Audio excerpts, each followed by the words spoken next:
My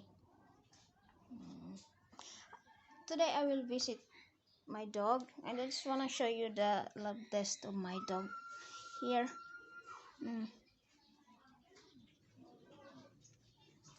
I don't know what is it. 14.5 the result, and the normal and the limit is 2.2 and 8, so it's high. And this one too, 7.8, normal is 12 and 30 limits, so it's very low. This one too, 90. The normal is 60 until 77. RBC 2.86, 5.50, then 8 the limit. That one 75, then 120 to 180. And this one too, 0.19, then 0.196, then 0.370 until 550. It's very low. And this one 383, 319, 359. So actually I don't know what is it, but it's not normal. And especially this one, the platelet only 34. Normal is 200 until 580, 500. This one too. This one too. So the result is very bad.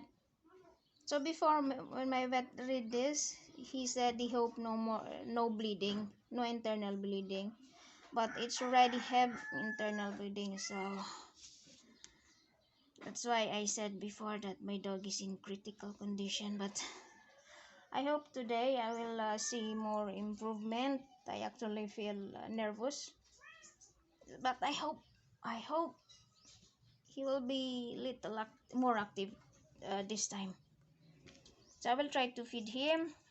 I boiled some food for him, chicken liver, then chicken, then some squid. I bought a lot of meat before after the check-up, but he don't have chance to eat this because he been hospitalized. So little later, I hope he will eat all of this.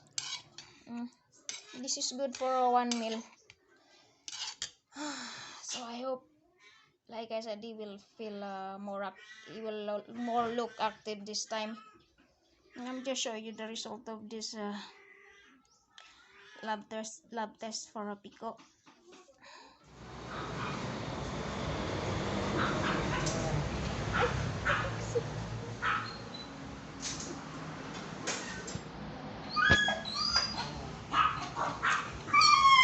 Hello. Hi.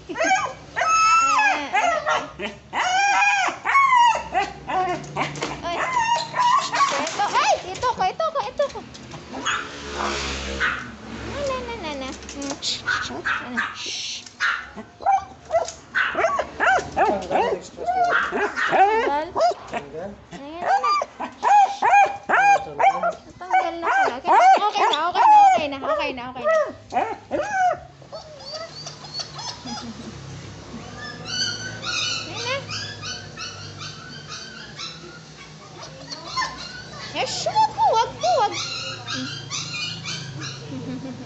Huwag.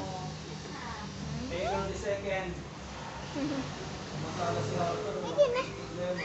Uwi na tayo. After 2 weeks na tayo.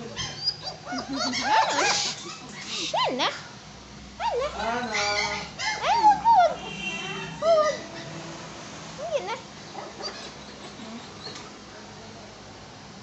Naman. Ganun lang eh. Yun lang, sir. Ay na.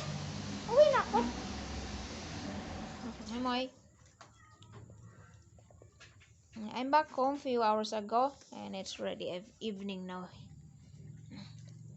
I stayed there for almost 3 hours because he is very noisy and take time to move on because so much missing me.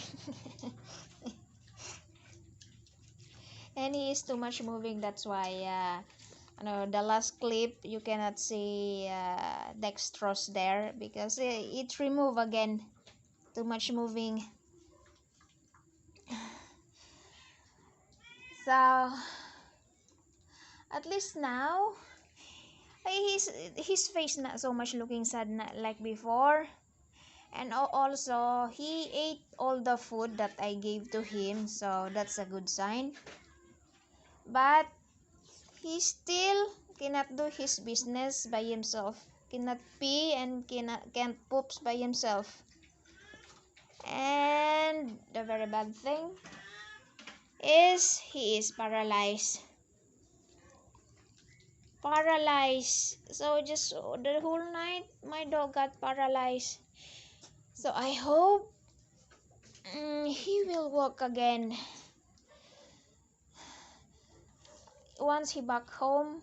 Then I need to make therapy for him. I will make him walk again. So I just really hope that he will walk again. That's little difficult if he cannot walk. So that's my big wish, to hope that he will walk again. I feel sorry for him because just the whole night he got paralyzed. But what to do? At least we're trying our best to save him.